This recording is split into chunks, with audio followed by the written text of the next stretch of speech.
Paula, what do you feel when you hear this news today?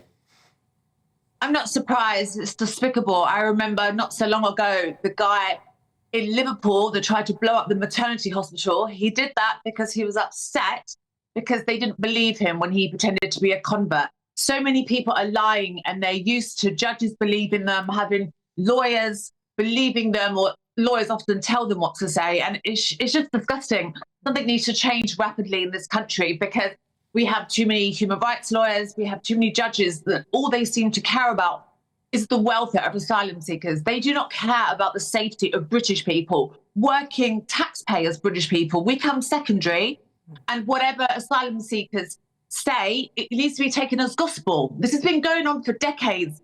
Decades ago, we had lots of Albanians pretending to be Kosovan because there was a war in Kosovo.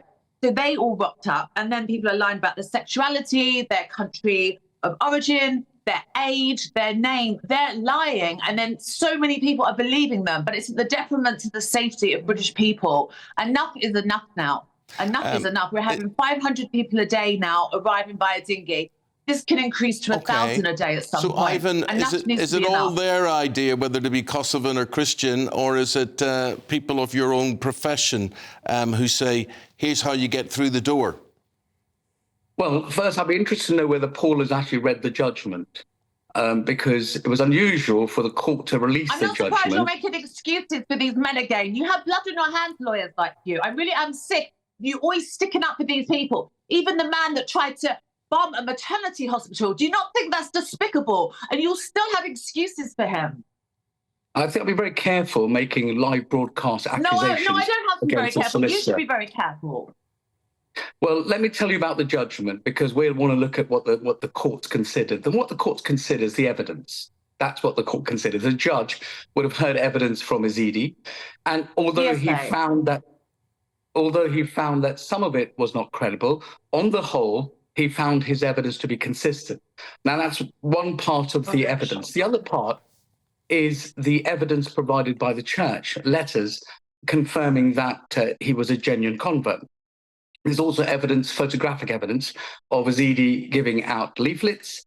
And that's not evidence. For God's sake, that's a photograph. A lawyer should know that. That's also evidence, a letter from the church confirming that he was a true convert. Yes. I think he would have been cross-examined both by the Home Office and the judge, Ezedi, on whether his evidence was credible. On the whole, they found it was. Now, what I find difficult is the church minister wasn't cross-examined, because and I've been in court where churches have provided letters. And on the whole, the judge will accept the letters as written. I think what we need to see is the ministers being brought to the court for them to be cross-examined on that evidence, because at the moment that's not happening. Struck off as well. Oh, well, OK, listen, Ivon, I'm just curious about whether you think that the judge's judgment in this case was good, given what we now know, what is now in the public domain, the fact that he'd had multiple applications rejected by the Home Office, he'd remained in this country illegally. He was also convicted in this country of not only sexual assault, but also of exposing himself, and he was put on the sex offenders register for life. And the church had expressed concerns that he had to be accompanied by a chaperone when attending their premises, and yet the judge still felt that his human rights entitled him to remain in the UK. On the balance of all of that, do you still think it was the correct judgment? Well, I think the Home Office could have challenged that judgment if they wanted to, and the Home Office lawyers would have looked at that judgment to see, and you can only challenge on a point of law, not on the facts. So as long as the judge's judgment complied with the law, in terms of what's called the evidential burden, on the balance of probabilities, he found the judgment. They found the judgment safe. The Home Office didn't challenge it. Now, you asked me whether I found the judgment to be correct. Well, look, I wasn't there at the hearing. I didn't hear the cross-examination. It's very difficult for me to really answer that question. But you're right, Ivon, from the point of view that if it's a point of law, it's a point of law, and our opinions sort of don't really come into it. But I'm interested in Paula's opinion right now. And here's what I think. I look at this and... I'm a female. I worry about female safety in this country. He doesn't care about female safety. I care. So I will always speak up for ladies that are worried about their safety. But and Paula, he thinks, oh, it's just a pound note. So what you're saying, Paula, is sort of what I'm thinking this morning. The headline in the Daily Telegraph is churches undermining the asylum system. So you could look at this as the asylum system undermining churches, or the other way about. But my point is, what has your religion, or whoever your God is, what's that really got to do whether you can live in this country or not? Well, the reason is Article 2 and Article 3 of the European Convention protects your rights. That's the right to life and right not to face persecution and torture. So there's countries in the world where if you're an apostate, if you converted, then you ultimately could be sentenced to death. Well, Britain isn't one of them. Britain isn't one of those countries. So what I'm trying to say... It's just a loophole. It's a loophole. That's all it is. Yeah.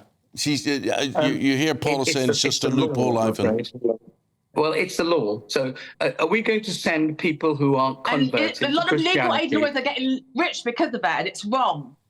Well, I'm not a legal aid lawyer, and I don't represent a single asylum seeker on legal aid. The point is, we've got to comply with the law. Now, I agree with Paula that someone like Ezedi, on the face of it, seems like he was a horrible person to do that. I understand that, and I understand the emotions. But we have to consider the law and work within the confines of the law.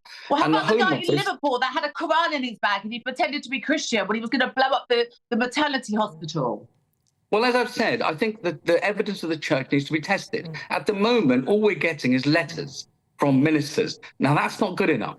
I think that the ministers should be compelled to come to give evidence in the court so they themselves can be cross-examined. Now, are you saying that people don't pretend to be Christians? No doubt there are people like that out there. But well, I'm a real Christian. I pray every day. So using God's name in vain like this is disgusting as well, for one thing. I thought Brexit was supposed to put an end to all of this, that you were to look at these European conventions and say, well, that doesn't suit us, that's not for us, so we'll not be applying that. Well, Poland ignore it, so I don't know why we can't. There's laws quite strong about people who commit criminal offences. So if you're convicted of a criminal offence which carries a sentence of more than 12 months, that's automatic deportation. The problem is the government has the law but is not enforcing it. We should deport people who've committed criminal offences. They should be deported. Because of human rights lawyers. OK, we're going to be talking to government representatives throughout the programme this morning on this. Ivon, thank you very much indeed for stating the case and pleading the argument against there. Paula, final word, just what should we be taking away from this today on the news agenda as we report this today? What should we be saying on behalf of the British population, British public out there?